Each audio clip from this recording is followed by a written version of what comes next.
మనిషి అత్యాశకి వెళ్ళిపోతున్నాడు. దేనికి? అత్యాశకి, దురాశకు అలవాటు పడిపోయి మనిషి.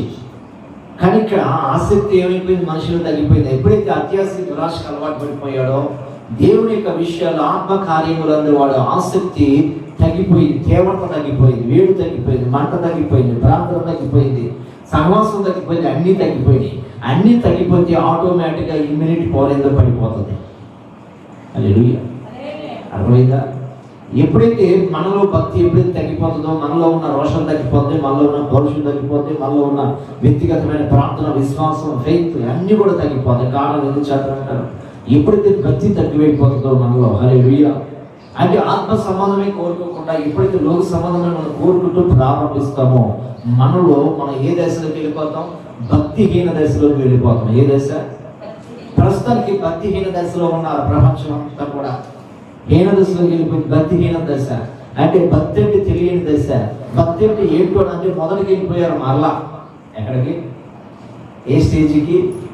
మొదటి స్టేజ్కి వెళ్ళిపోయారు. దేవుడు ఎవరో తెలియని పరిస్థితి, ప్రార్థన ఏంటో తెలియని పరిస్థితి, మందిరం ఉందా లేదన్న పరిస్థితి, ఆరాధనకి వెళ్ళాలా లేదన్న పరిస్థితి, ప్రార్థన చేసుకోలేదు అనే పరిస్థితి, అసలు వెళ్ళొచ్చు అంటారా వెళ్ళకూడదు అంటారా పరిస్థితి. అంటే ఈ దశలు ఏమంటారంటే భక్తిహీన దశ. అంటే దేవుడి సన్నిధికి దూరమయ్యే పరిస్థితి. అంటే పరలోక రాజ్యానికి వెళ్ళలేని పరిస్థితి, దుస్థితి. ఒరే రాండ్రలు నేను పరలోక రాజ్యానికి తీసుకెళ్తాను దేవుడు అంటే మనం ఏమంటున్నాం అంటే హీన దశలోకి వచ్చేసాం. అది ఎలా ఉంటుంది, ఎక్కడ ఉంటుంది అర్థమవుతుందా అన్న ఆలోచనలోకి మనం వెళ్ళిపోతున్నాం. కానీ ఆలోచన కాదు, సరైన ఆలోచన అది కలగంటున్నాడు. ఒక యజమానుడికి ఇద్దరు దాసులు ఉండకూడదు. ఎందుకంటే ఒక యజమానుడు ఇద్దరు దాసులు ఉన్నప్పుడు ఒక యజమానుడు ఇద్దరు దాసులు ఒకలాగా చూడలేడు. హల్లెలూయా. ఇద్దరిని ఒకలాగా ప్రేమించలేడు, ఇద్దరిని ఒకలాగా చూడలేడు, ప్రేమించలేడు, ఇద్దరికి ఒకలాంటి జీవితం ఇవ్వలేడు. ఇచ్చినా కానీ అది కొంతవరకు ఇవ్వగలుగుతుంది. అంటే అంటాడు దేవుడు, మీరు నా దాసులు కనుక మీరు ఎలా ఉన్నారంట, మీరు ఇంకొకరిని మీరు చేర్చుకోకూడదు, మీ హృదయంలో ఇంకొకటి మీకు స్థానం ఇవ్వకూడదు. మీరు ఇంకొకటి చేర్చుకున్న మీ హృదయంలో ఇంకొకటి మీకు స్థానం ఇచ్చిన నేను మీకు యజమానుడిగా ఉండనేరలేను దేవుడు అంటాడు. హల్లెలూయా. చూద్దామా? హల్లెలూయా. ప్రభువులారా, ఈరోజు మనము యజమానుడు ఆయన కనుక మనం ఒక్కడే దాస్తులమే. నీలో ఇంకొకటి ఎందుకు, నీలో ఇంకోటి ఎందుకు చేర వేసుకుంటున్నావు, నీలో ఇంకోటి ఎందుకు పెట్టుకుంటున్నావు? అది పెట్టుకోకూడదు. ఒకవేళ నువ్వు ఇంకొక దానికి స్థానం ఇచ్చిన ఇంకో దాన్ని నువ్వు పెట్టుకున్నట్లయితే దేవుణ్ణి సరిగ్గా అర్థం చేసుకోవు, దేవుణ్ణి ఆరాధించలేవు, దేవుని మార్గంలో సరైన మార్గంలో నిలబడలేవు. హల్లెలూయా. అంటే ఇల్లు పడిపోతున్నాయి, గుడారాలు పడిపోతున్నాయి, ఏమైపోతున్నాయి? అన్ని పడిపోతున్నాయి, గుడారాలు, ఇళ్ళన్నీ పడిపోతున్నాయి. అంటే ఇల్లు పడిపోవటం అంటే భూకంపం వచ్చి ఇల్లు పడిపోవటమా? చెప్పండి. కాదు. ఇల్లు పడిపోవటం అంటే ఆత్మ సంబంధమైన గృహం, హృదయం పడిపోయింది. అందరి హృదయాలు పడిపోయినాయి. హల్లెలూయా. హృదయాలు పడిపోయినాయి. హృదయాలు పడిపోయినాయి అంటే అర్థం మళ్ళీ లేపాలంటే కష్టమే కదా. మళ్ళీ ఉపవాస ప్రార్థన చేయాలి, మళ్ళీ ఉద్యోగ సభలు పెట్టాలి, మళ్ళా ప్రార్థన పెట్టు, మళ్ళా ఆరిపోయిన కట్టెలు మళ్ళీ వెలిగించాలి. ఎన్నో తతంగా ఉంటుంది దీని గురించి. హల్లెలూయా. అయితే నీ కట్టె నువ్వే వెలిగించుకోవాలి. అర్థమైందా? నీ దీపాన్ని నువ్వే వెలిగించుకోవాలి. నీ దీపాన్ని నువ్వే వెలిగించుకొని నీ దీపాన్ని నువ్వే దాన్ని ఎక్కడ పెట్టాలంట? కూర్చుని కింద కాదు, మంచం కింద కాదు, ఒక ఎత్తైన పైన స్తంభం మీద దాన్ని పెట్టాలి. ఎందుకంటే స్తంభం మీద పెడితే ఇటు వచ్చేవాళ్ళకు అటు వచ్చేవాళ్ళకి అది ఏమిస్తుంది? వెలుగుని వెలుతురిస్తుంది. హల్లెలూయా. ఈ రోజు వెలుగు వెలుతురు లేదు మనలో. వెలుగు ఏమైపోయింది? దూరమై చీకటిగా మారిపోయింది. వెలుతురు ఏమైపోయింది? ఆరిపోయింది. హల్లెలూయా. దీపాలన్నీ కూడా ఆరిపోయినాయి. అదే అంటాడు, ఈ రోజు హృదయంలో ఉండవలసింది నేను, నీ హృదయంలో సంచరించవలసింది నేను, నీ హృదయంలో నేను ఎక్కువగా నివాసం చేయాల్సి నేను కనుక మీరు ఇంకొకటి స్థానము ఇవ్వకూడదు. హల్లెలూయా. ఈరోజు మనకు అర్థమైపోతుంది మన స్థానం, మన హృదయంలో దేవుడు ఉన్నాడా ఎవరున్నాడో మనకు అర్థమైపోతుంది. మన స్థానంలో దేవుడు ఉంటే మనం ధైర్యంగా ఉంటాం. హల్లెలూయా. మన స్థానంలో దేవుడు ఉంటే మన స్థానం అనగా హృదయం, దానిలో దేవుడు ధైర్యంగా ఉంటాం. కంగారు పడవు, ఆందోళన పడవు, అవిశ్వాసం నీలో రాదు, నీలో పెరుగుతనం అనేది ఏమాత్రం ఏర్పడదు. ఈరోజు నీలో పెరుగుతనం ఏర్పడుతుందంటే, నీలో అవిశ్వాసం వస్తుందంటే కారణం ఏం చేతనంటే ఆసక్తి అనేది ఏమైంది? ఆసక్తి పోయింది, తగ్గింది. ఒక భయం మనుషులు పీడిస్తుంది, ఒక భయంకరమైన మార్గంలో మనుషులు వెళ్తున్నారు. ఎందుకంటే ప్రార్థన చేసుకునేవాడు కూడా చచ్చిపోతున్నాడు, బాగా బలంగా ఉండే దైవజనుడు కూడా చచ్చిపోతున్నాడు, మేము చచ్చిపోతాం, వాళ్ళు చచ్చిపోయినప్పుడు మేము కూడా చచ్చిపోతాం అంటే సమయం అది అంతవరకే రాసి పెట్టుంది.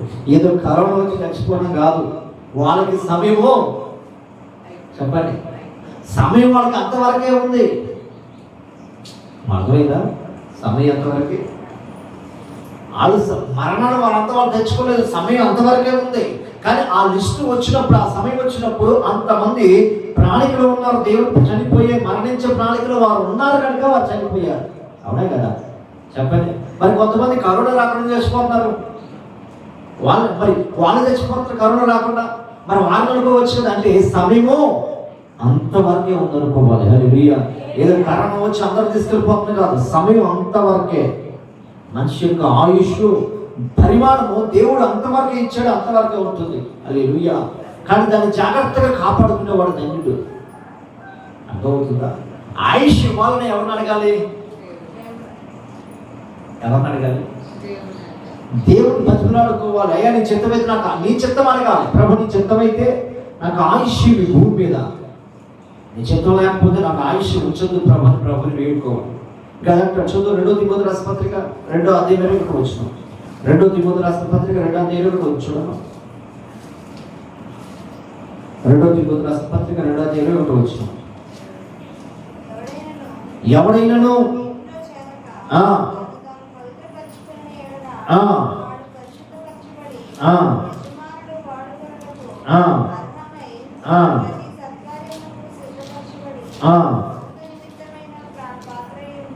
దేవుడికి స్తోత్రం. హల్లెలూయా. ఈరోజు మనమందరం కూడా ఎలా ఉన్నామంట? ఘనత నిమిత్తమైన పాత్రగా, మనం వాడబడే పాత్రగా మనం ఉండాలి. దేవుడికి స్తోత్రం. హల్లెలూయా. ఎలా ఉండాలంట? ఘనత నిమిత్తమైన పాత్రే మనం ఉండాలి. అంటే అర్హత వాడుకున్నటకు అర్హమై ప్రతి సత్కారమునకు సిద్ధపరచబడి ఎలా ఉండాలి? యజమానుడు వాడుకునే పాత్రగా. ఏ పాత్ర? యజమానుడు వాడుకునే పాత్రై మనం ఉండాలి. ప్రతి సత్కార్యమందు అర్హమైన పాత్రగా, ఎన్నగదగిన పాత్రగా, ఎన్నుకోదగిన పాత్రగా, అంటే ఆ పాత్రగా మనం ఉండాలి. ఏ పాత్రగా? వాడదగిన పాత్రగా, పనికిరాని పాత్రగా కాదు. ఏ పాత్రగా? పనికొచ్చే పాత్రగా మనం ఉండాలి. మన ఇంట్లో సంఘంలో పనికొచ్చే పాత్రగా మనం ఉండాలి. కానీ వాడబడిన పాత్రగా అంటే యజమానుడికి అంటే ఇష్టమైన పాత్రగా. హల్లెలూయా. ఈరోజు ఏ పాత్ర ఆడుతున్నాం మనం? ఈ పాత్ర ఏంటి? దేవుళ్ళు ఈరోజు చెప్పాలి. ఈరోజు దేవుళ్ళు మన పాత్ర ఏంటి? అమ్మా ఏ పాత్ర రాదా? అమ్మా దేవుడు మనకి ఏ పాత్ర ఇవ్వలేదా? పాత్ర అంటే ఏంటి? నటించడం, చేయటం, పని. పాత్ర క్యారెక్టర్ చేయాలి. ఏదో ఒక పని అప్పగించినప్పుడు అది ఆ పాత్ర ఏంటంటున్నా? దేవుడు ఇచ్చిన పాత్ర. హల్లెలూయా. అంటే ఒక మాట ఉంది ప్రసంగి గ్రంథంలో, ఎందరైతే అనేకులు, ఎవరిని? బుద్ధిమంతులైతే, ఎవరు బుద్ధిమంతులైతే అనేకులను దేవుని వైపు తిప్పుతారో వారు ఆకాశ మండలపు నక్షత్రం వలె నిత్యం వారు ప్రకాశిస్తారు, నిత్యం వారు వెలుగుతూ ఉంటారు. ఎందరైతే బుద్ధిమంతులైతే, మనం ఎవరన్నమాట? ఏ క్యారెక్టర్ ప్రస్తుతం మనం? బుద్ధి కలిగిన క్యారెక్టర్ మనం చేయాలి. బుద్ధిమంతులు కలిగిన క్యారెక్టర్ మనం చేయాలి. బుద్ధిహీనుడు కాదు. బుద్ధిహీనుడు ఎక్కడ కట్టుకున్నాడు? ఇల్లు ఇసుక రాయి మీద. బుద్ధిహీనుడు ఇసుక మీద కట్టుకున్నాడు. మనం ఎవరు? బుద్ధిమంతుడు. బుద్ధిహీనుడు కాదు. బండ మీద కట్టుకున్నాం. ఏ బండ?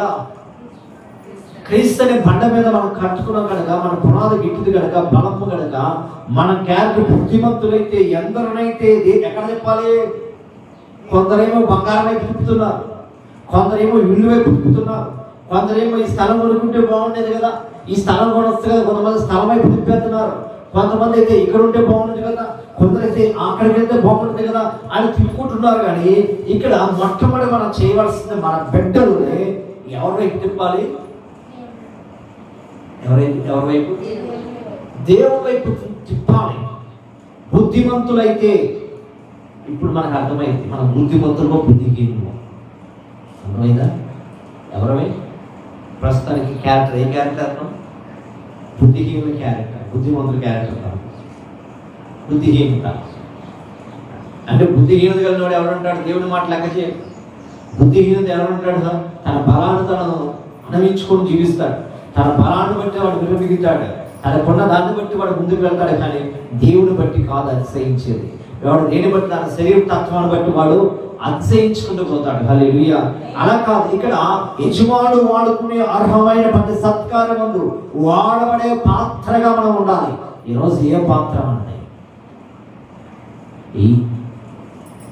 ఎవరు వాడని పాత్రను నేను ఏ మూలను పడింటిని, ఎవరు వాడని పాత్రను నేను ఏ మూలను పడింటిని, నీ చేతులతో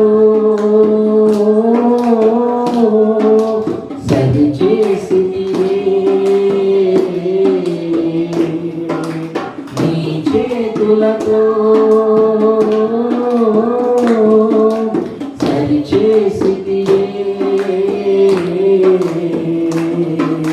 నీ పాత్రగా నన్ను వాడుకుంటివే, నన్ను కుంటివే, జాలిగల దైవమా యేసయ్యా, జాలిగల దైవమా యేసయ్యా, జాలిగల దైవమా యేసయ్యా, జాలిగల దైవమా యేసయ్యా. హల్లెలూయా. అర్థమవుతుందమ్మా? వాడబడే పాత్రగా మనం ఉండాలి. ఏ పాత్రగా? అది ఏ సమయమైనా కానీ వాడబడే పాత్రగా ఉండాలి. తెగులు సమయమైన, అపాయకర సమయమైన, రోగ సమయమైన, నీకున్నా లేకపోయినా ఏ సమయమైనా కానీ నువ్వు ఎలా ఉండాలంట? వాడబడే పాత్ర అయి ఉండాలి. అవునా కాదు? ఇప్పుడు ఎక్కడ వాడబడుతున్నాం? సహవాసంలో వాడబడుతున్నాం, పనిలో వాడబడుతున్నాం. అర్థం అవ్వాలి మనకి. పని పాత్రగా మనం వాడబడుతున్నాం కానీ సహవాస పాత్రగా, దేవుని పాత్రగా వాడబడలేకపోతున్నాం. అందుకే అంటాడు ఆయన, ఒక యజమానికి ఇద్దరు దాసులు ఉండకూడదు అంటున్నాడు. హల్లెలూయా. ఒక యజమానికి ఇద్దరు దాసులు ఉంటే ఆ దాసులు ఎటువంటి వారంట? యజమాని మాటకి ఏం మోసుకొస్తారు? వీళ్ళు మంచి వార్తలు మోసుకురారు, దుర్వార్తలు మోసుకొస్తారు. వాడి మీద వీడు, వీడి మీద వాడు దుర్వార్తలు మోసుకొని చెడ్డ వార్తలు మోసుకుని వెళ్తూ ఉంటారు. కానీ ఇక్కడ అంటాడు, దేవుడి మహాకృపను బట్టి యజమానుడు వాడదగిన పాత్రగా మనం ఉండాలి. ఏ పాత్ర? అర్హమైన పాత్రగా, మంచి పాత్రగా మనం ఉండాలి. చూద్దాం ఇంకొక మాట, లోకస్వార్త 14:23 చూద్దాం. 14:23 14:23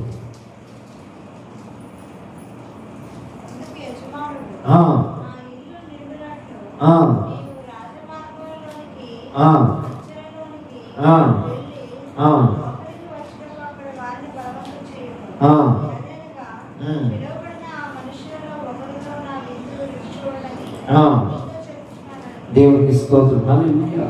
ఇక్కడ అంటున్నాడు, తన యజమాని యొక్క దాసులు పిలిచి అంటున్నాడు, నువ్వు వెళ్ళి ఏం చేయాలంటే, వెళ్ళిపోయి రాజమార్గంలో వెళ్ళు, కంచులోకి వెళ్ళి లోపలికి రావటకు బలవంతము, అక్కడ వారిని బలవంతం చేయమంటున్నాడు. ఏమన్నాడు? బలవంతము చేయాలి. అంటే బలవంతం చేయాలి. ఎక్కడికి రావాలని? రాజు భోజనం ఏర్పాటు చేశారు, ఆ విందుకు రమ్మని పిలవాలి. ఆ విందుకు రమ్మని పిలవాలి. ఎందుకు బలవంతం చేయమంటున్నాడు? రాజు విందులోకి వెళ్ళమంటున్నాడు. ఇంకా అన్ని వీధులు ఎక్కడ ఉంటే అక్కడికి వెళ్ళమంటాడు. ముళ్ళ కంచులోకి వెళ్ళమంటున్నాడు. అన్ని చోట్లకు వెళ్ళి జనులను ఏం చేయాలంటే బలవంతం చేసి తీసుకురాంటున్నాడు ఆ విందు. ఒకవేళ వచ్చిన వాడు తగినట్టున్నాడు. విందు అంటే విందాలు ఏంటంటే రాజుగారు ఏర్పరిచిన విందు అంటే వాక్యం. అంటే వాక్యం రాజుగారు ఏర్పాటు చేసిన వాక్యం తినడానికి రండి అని చెప్పాలంట, చెప్పమంటున్నాడు. కానీ నాకెందుకురా బాబు, మేము కూడా వండుకున్నాం అంటాడు. లేదు, రాజుగారు చేసే విందు ఒక ప్రత్యేకంగా ఉంటుంది. రాజుగారు ఒక ప్రత్యేకమైన విందు ఏర్పాటు చేస్తాడు. అది ఖరీదైన విందు. అది ఏ విందు? చాలా ఖరీదైన విందు. అది ఎవరు తినలేరు. ఎందుకంటే ఒక ప్రత్యేకంగా ఆయన చేస్తాడు, చేయిస్తాడు ఆయన ప్రజల కోసం. అది ఈరోజు విందు అనగా అర్థమైంది వాక్యం. అంటే సన్నిధికి ఇక్కడ ఎక్కడ తీసుకురామన్నాడు? నా సన్నిధికి తీసుకురామన్నాడు, నా రాజ్యానికి తీసుకురామన్నాడు, నా లోపల కోటలోనికి వారిని తీసుకురామన్నాడు. అంటే కోటలోనికి రావడానికి కూడా ఇష్టపడతలేదు ఎవరు. దాసు గారు, ఈరోజు రాజు గారు విందు చేయించారు, మీరు ఎవరు వండుకోకండి, మీరు ఎవరు భోజనం ఏదో వండుకోకండి, మీ పొయ్యి వెలిగించుకోకండి. రాజుగారు పిలుస్తున్నాడు, రాజుగారు రమ్మంటున్నాడు, మంచి విందు ఏర్పాటు చేశాడు, మీరు రండిరా రండిరా అంటుంటే మాకు ఖాళీ లేదంటారు కొంతమంది. ఏమంటారు? మాకు ఖాళీ లేదు, మాకు కుదరదు అంటున్నాడు. కొంతమంది అంటున్నారు ఇక్కడ, వాళ్ళు ఏం మాట్లాడుతున్నారంటే అక్కడ కొంతమంది కత్తి మాటలు మాట్లాడుతున్నారు, కొంతమంది ఏమో బ్లేడ్ మాటలు మాట్లాడుతున్నారు, కొంతమంది ఏమో పదులు గల ఏమంటారు వాడి గల ఈటితో ఏటి మాటలు మాట్లాడుతున్నారు, గొడవ వంటి మాటలు, పార వంటి మాటలు, గొడ్డల వంటి మాటలు మాట్లాడుతూ ఉన్నారు. వాళ్ళు ఏమంటున్నారంట? మాకు ఏమంటారు? వాళ్ళకి కుదరదంట. ఎవరికి? మాకు ఖాళీ లేదంటున్నారు. ఎవరు పిలుస్తున్నాడు? యజమానుడు దాసుడు. రాజుగారు దాసుడు అంటే ఎవరు? మంత్రి. చెప్పాలి, యజమానుడు యొక్క దాసుడు ఎవరమ్మా? మంత్రిని పిలుస్తూ ఉంటుంటే, రాజుగారి యొక్క మంత్రిని పిలుస్తూ ఉంటుంటే ఏమంటున్నారు? మాకు ఖాళీ లేదు, మేము మధ్యాహ్నం వస్తాం, మధ్యాహ్నం అయితే వస్తామంటారు, మేము రాత్రి అయితే వస్తామంటారు, భోజనం పెడితే అర్ధరాత్రులు పెడితే మేము వస్తామంటారు. కొంతమంది అంటూ ఉంటారు అక్కడ. వాళ్ళు ఏమంటారంట? కొంతమంది ఏమో మాకు ఖాళీ లేదు, కొంతమంది ఈ టైమా మాకు కుదరదు, కొంతమంది మధ్యాహ్నం, కొంతమంది మధ్యాహ్నం వస్తాం, ఈ టైం ఏంటి అని అంటున్నారు. ఎక్కడ? ప్రజలు, కొంతమంది ప్రజలు. పిలిచింది ఎవరు? చెప్పాలి, పిలిచింది ఎవరు? దీనికి రాజుగారు పిలిచాడు, రండి ఈరోజు మీరు పొయ్యి వెలిగించుకోవద్దు, ఈరోజు మీరు వంట మీ కుటుంబంతో రండి అని చెప్తుంటే, రాజుగారు చెప్తుంటే వీళ్ళు ఏమన్నారు? మాకు ఖాళీ లేదు, మాకు ఖాళీ లేదు అంటున్నాడు. ఏ మాటలు ఇవి? లేడు వంటి మాటలు, కత్తి వంటి మాటలు, పార వంటి మాటలు, ఏంటి వంటి మాటలు. పిలిచింది ఎవరు? రాజుగారు ఏ టైంలో పిలుస్తే ఆ టైంలో రావాల్సిందే. నాకు కుదరను అనకూడదు, నాకు పని ఉందని అనకూడదు, నాకు అర్జెంట్ అనకూడదు, రావాల్సిందే. ఎందుకంటే ఏదో ఒక రోజు నువ్వు ఏదో ఒక దాన్ని ఇరుక్కుంటావు, అప్పుడు తప్పించాల్సింది ఎవరు అమ్మా? ఏదో ఒక నేరం నీ మీద వస్తుంది, ఏదో ఒక నేరం నీ మీద వస్తుంది. ఆ రోజు వస్తూ కూర్చుంటావు, రాజుగారి సింహాసనం కూర్చున్నప్పుడు, నువ్వు భూమిలో ఉన్నప్పుడు నీకు ఏ తీర్పు తీర్చాలి? మాట వినే దాసులు వాడి ప్రజలు వాడికి పిలవాలి, తీర్పు తీర్చాలా? మాట వినడేవాడని రాజుగారు చూస్తారు. చూసి అంటాడు, మంత్రి గారు అంటారు, మరి వీడు మరి ఎందుకు వచ్చాడా రాలేదంటే, వీడు రాలేదంటే అప్పుడు అంటాడు. రాజుగారు ఏమంటే ఏ తీర్పు అని పక్కనెట్టేయని అంటాడు. మాట్లాడతారా? అది చెప్పి సూది, అది చెప్పి వాళ్ళకి వృత్తాలు అన్ని అంటాడా రాజుగారు? అదంటే ఇదని వింటాడా? ఆయన తీసుకెళ్ళిపోయి పక్కనెట్టేయండి అంటాడు. పక్కనెట్టేయడం ఎక్కడికి తీసుకెళ్ళి సరసాల పడేయండి అంటాడు. హల్లెలూయా, దేవునికి స్తోత్రం. హల్లెలూయా. రాజుగారు ఎప్పుడు విందు ఏర్పాటు చేస్తే అప్పుడు రావాల్సిందే. నువ్వు ఉదయం విందు ఏర్పాటు చేసినప్పుడు రావాలి, మధ్యాహ్నం విందు ఏర్పాటు చేసినప్పుడు రావాలి, సాయంకాలం విందు ఏర్పాటు చేసినప్పుడు రావాలి, అర్ధరాత్రి ఏ టైం అయినా కానీ, రాత్రి ఏ టైం అయినా కానీ విందు చేసినప్పుడు నువ్వు రావాల్సిందే. ఎవరి శాసనము? చెప్పాలి, ఎవరి శాసనము? రాజుగారి శాసనం. హల్లెలూయా. మరి రాజుగారి శాసనాన్ని బట్టి మనం ఏం చేయాలంట? ముందుకు వెళ్ళాలి. రాజుగారు ఏం చెప్తారు విధంగా నడవాలి. మనం కోటి సార్లు చెప్పకూడదు. హల్లెలూయా. బుద్ధిహీనులు ఏం చేస్తారు? కోటి సార్లు చెప్తారు. మనం బుద్ధిహీనులు కాదు, బుద్ధిమంతులు. దేవునికి మహిమ కలుగుగాక. హల్లెలూయా. మత్తయి సువార్త 24:46 చూద్దాం. మత్తయి సువార్త 24:46. యజమానుడు వచ్చినప్పుడు ఏ దాసుడు లాగా చేయకుండా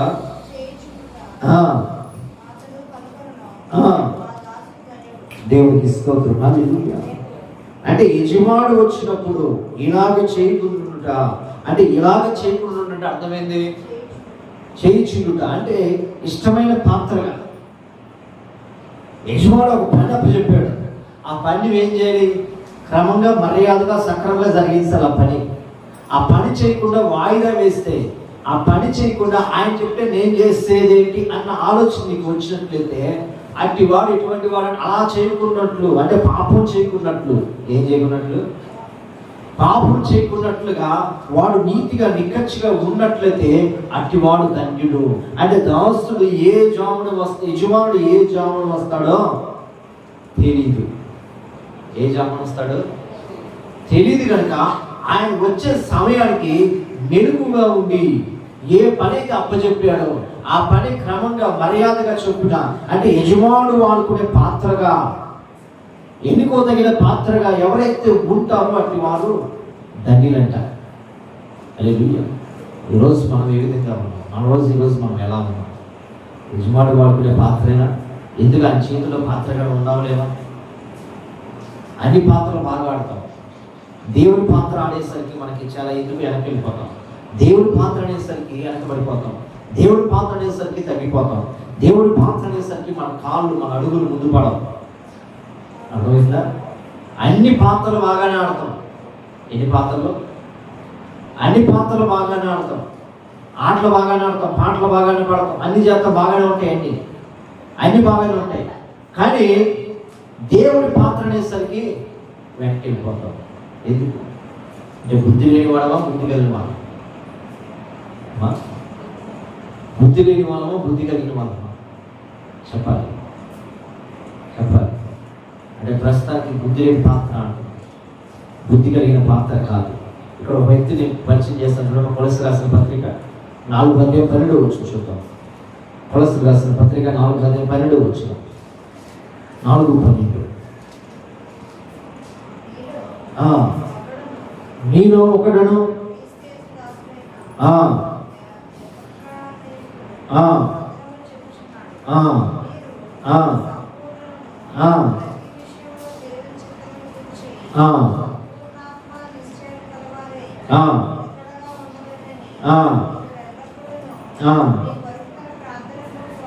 దేవునికి స్తోత్రం. హల్లెలూయా.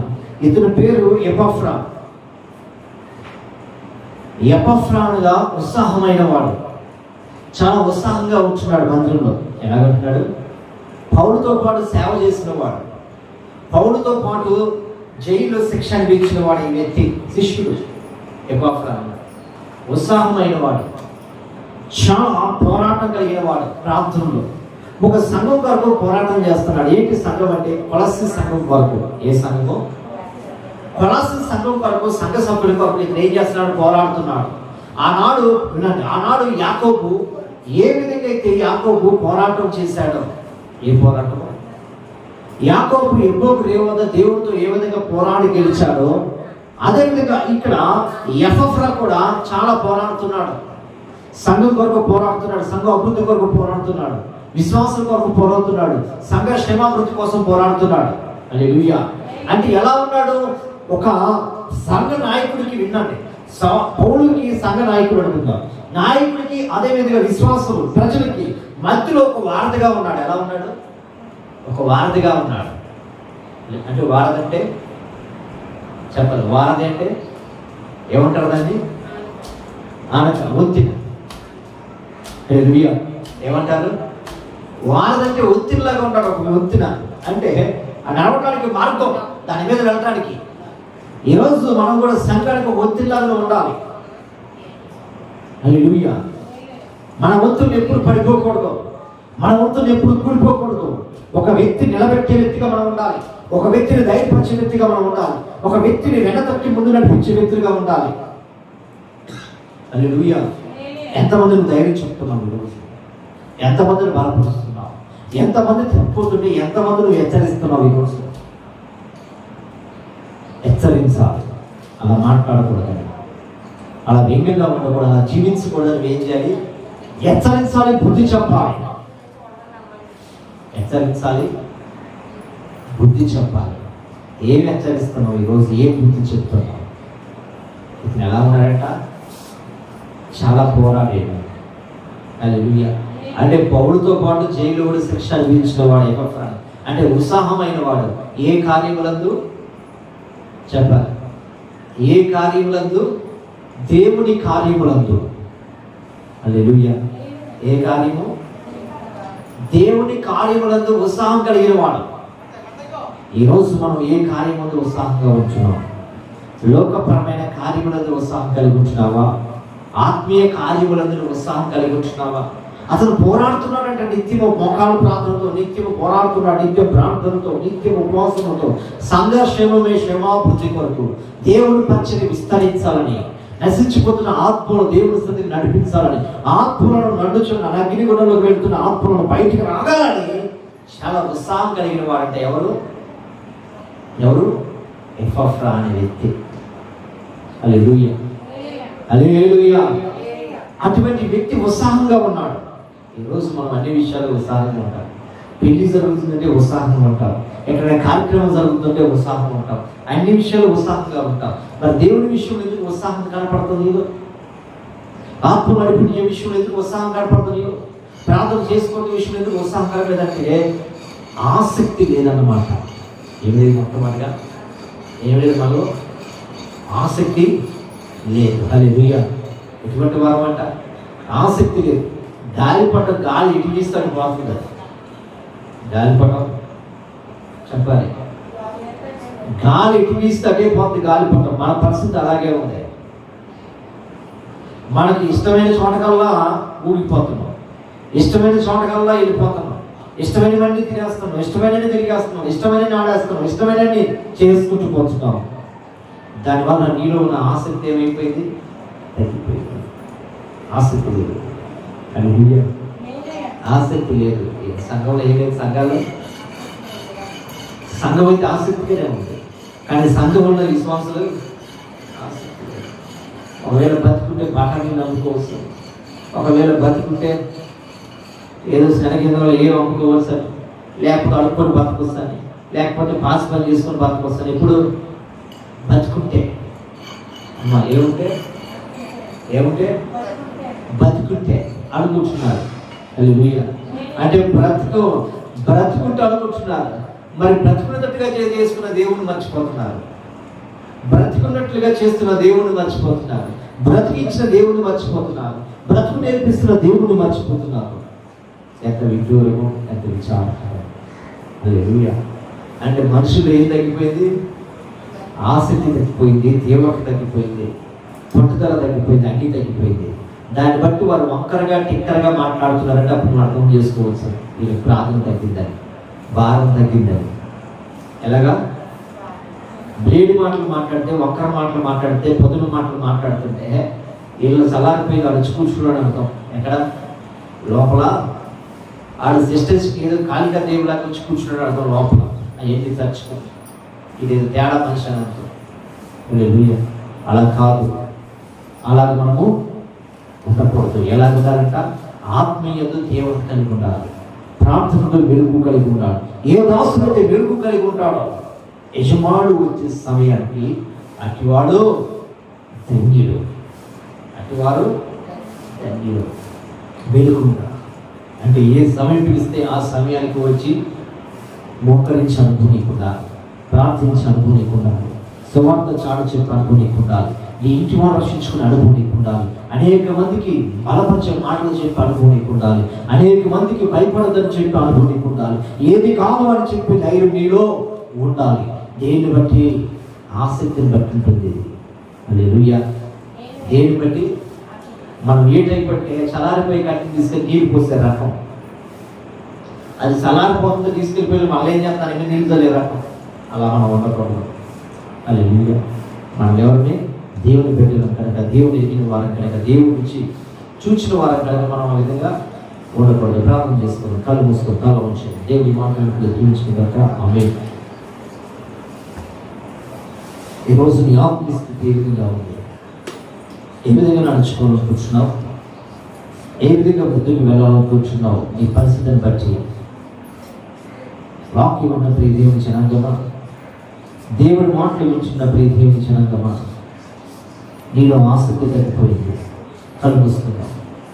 నీలో తీవ్రత తగ్గిపోయింది, వేడి తగ్గిపోయింది, మంట తగ్గిపోయింది, అన్నీ తగ్గిపోయినాయి. అంత్య దినాల్లో అందరూ చల్లారిపోతారు, అంత్య దినాల్లో అందరూ చల్లారిపోతారు, అందరూ చల్లారిపోతారు. ప్రార్థన చేసుకుంటారు.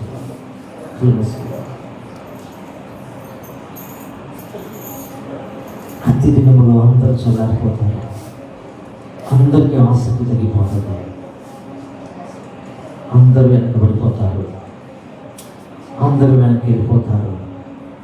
ఉన్నతమైన వారు, ఉత్తమైన వారు, ప్రార్థన పరులు, దేవుని కొరకు బ్రతికేవారు, జీవించేవారు, రోషంగా ఉండేవారు, పౌరుషంగా ఉండేవారు ఒక్కరు కూడా కనబడరు. ఒక్కరు కూడా నడుము కట్టుకోలేదు, ఒక్కరు కూడా ముందుగా రాలేదు. కానీ వచ్చాకనంటే అంత్య దినం, చివరి దినం,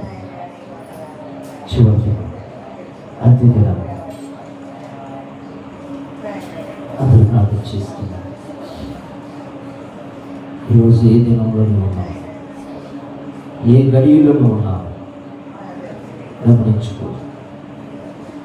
నీ ఆత్మ ఎప్పుడు మండుతూనే ఉండాలి, నీ ఆత్మ ఎప్పుడు తీవ్రత కలిగి ఉండాలి, ఆ మంట ఎప్పుడు మండుతూనే ఉండాలి, ఆ వేడి ఎప్పుడు నాశపెడుతూనే ఉండాలి.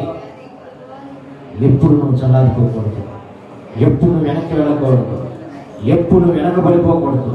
ఒకవేళ వెనకబడిపోతున్నావంటే ఆసక్తి తగ్గిందనర్థం, తీవ్రత తగ్గిందనర్థం, వెనక్కి పడిపోయినర్థము, వెనక్కి వెళ్ళిపోయినర్థము, తిరిగి మొదటి స్థితిలోకి వచ్చామనర్థము. జాగ్రత్త. ఎందుకు దేవుడు ఏం చేస్తున్నాడు అది కాదు. తిరిగి మరలా బలం పుంజుకోండి, తిరిగి మరలా బలం పుంజుకోండి, తిరిగి మరలా ఆత్మ తీవ్రత కలిగి జీవించడానికి సహాయం చేయండి. తిరిగి మందబుద్ధులే కాకున్నట్లుగా, బుద్ధిహీనులే కాకున్నట్లుగా, ఇసుక నేలలో కట్టుకునే వారుగా కాకున్నట్లుగా, బండ మీద కట్టుకునే వారుగా, బండలో వారుగా, బండ మీద బలముగా ఉండగలిగిన వారుగా, ఏ గాలి వీచిన పడని వారుగా ఉండే కృప దేవుడు అనుగ్రహించినట్లుగా ప్రార్థించాలి. దేవా సహాయం చేయండి. బలంగా ఉండాలి, ఆ కుటుంబం బలంగా ఉండాలి, నా బిడ్డలు బలంగా ఉండాలి, వారు బలంగా ఉండాలి, నేను బలంగా ఉండాలి. ఆత్మీయులు అయ్యా బుద్ధిమంతులైతే అనేకులను దేవుని వైపు తిరుగుతారో వారు ఆకాశ మండలంలో జ్యోతులు వారి నిత్యం ప్రకాశిస్తారు. అయ్యా నా దీపాలు